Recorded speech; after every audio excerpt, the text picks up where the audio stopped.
2025 এর ন্যাশনাল আমাদের কম্পিটিশন হতে হয়েছে দার্জিলিংয়ে, কিন্তু এই দার্জিলিং যাওয়ার আগে আমাদের অনেক কটা ধাপ উত্তীর্ণ হতে হয়েছে।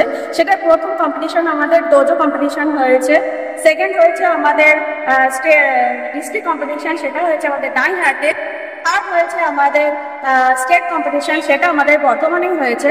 এবং তারপরে আমরা সবাই এই এখন কজন এই সমস্ত কম্পিটিশন উত্তীর্ণ হওয়ার পর আজকে আমরা ন্যাশনাল খেলতে যাচ্ছি। আমরা আশা করবো আমরা ভবিষ্যতেও সবাই ইন্টারন্যাশনালও পার্টিসিপেট করতে। সবাইকে দিনরাত অক্লান্ত পরিশ্রম করে যারা তৈরি করে চলেছেন তারা হলেন আমাদের দুই সেন্সি প্রতন দাস এবং সেন্সি পম্পা দাস। এর তাছাড়া আপনারা এটা জানলেও খুশি হবেন, আমাদের সেন্সি প্রতন দাস উনি 2025-এ ইন্টারন্যাশনাল খেলে এসেছেন থাইল্যান্ডে, এবং 2025-এ উনি শ্রীলঙ্কার গোল্ড মেডেল জিতে। আমরা সবাই আশা করছি যে আমরাও এই বেটার রেজাল্ট করবো এবং আমরাও একদিন ইন্টারন্যাশনালে খেলতে যাবো।